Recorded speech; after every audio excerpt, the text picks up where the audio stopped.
On this week's From the Joinery, we're going to show you how to lay out a mortise. You'll note right here there's a chalk mark, and there's another one right down below. We use chalk because it's easy to rub off. What we did is determine that this was the best edge on our timber, and once we've determined that's the best edge, we define this whole face as a reference face, and the bottom face is a reference face. And what that means is we're going to measure from those faces. So every time I hook my easy L, it's going to hook on to either this face or this face. So to lay out a mortise, the first thing I'm going to do is measure. And you can see that we're not going to use the end of the tape because of this movement. It's not accurate and precise. I'm going to start at the 10 and make a mark at the 10.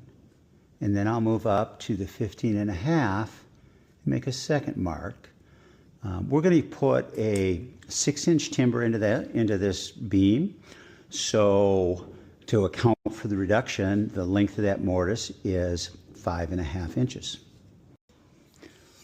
First up, I'm going to make my housing line. So I just put my pencil in my mark, I slide up my easy L, and then I mark my housing, and then I mark the other end of my housing. And what I'm going to do, this mortise is going to be 1.5 inches off the reference face and 3 inches, overall 3 inches thick. So I've got 1.5 inch mark here and a 3-inch mark. And I'm just going to use those marks. That gives me 1.5 inches there, and this is the 3-inch mark. So this will be the housing, this will be the housing, this is the mortise. From here to here is 1.5 inches, and from here to here is 3 inches. Once we have the top laid out, we've got to rotate our timber so that we can mark the housing.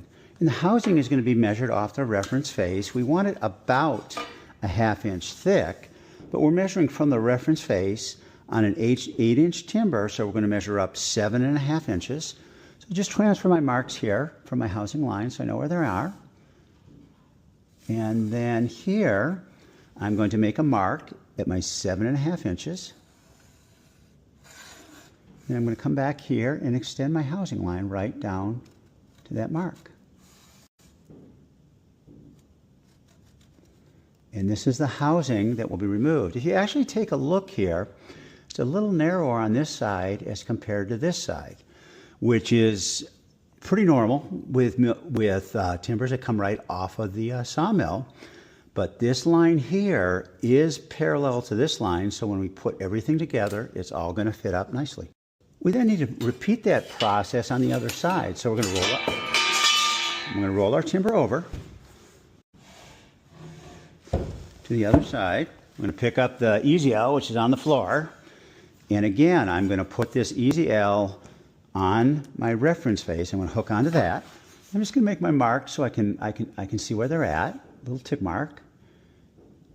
And I'm going to make a line here at 7.5 inches. And then I'm going to extend these marks down.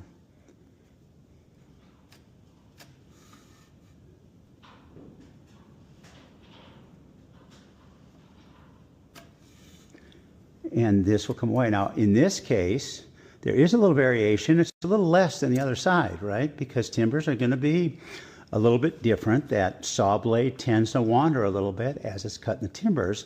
But we know, since we measured off a reference face, this line is parallel to this edge. So when we plug in the piece, everything is going to be plumb and level. That's pretty much all that's needed to lay out a mortise. I'm going to drill a hole here. I'll use a chain mortiser to drill that hole. And then we'll just cut a housing. And what a housing is actually a notch, a variable size notch. So we'll take this chunk of wood out right here. And then we're going to take this chunk of wood out right there. And that completes our mortise, and we are ready to go. Thanks for hanging with us. If you have any comments or questions about the layout process, or if you have some other topics that you'd like to see in the future, leave those in the comments below. Half there, and this is the 3-inch mark. So then I'm going to come back here and extend my housing.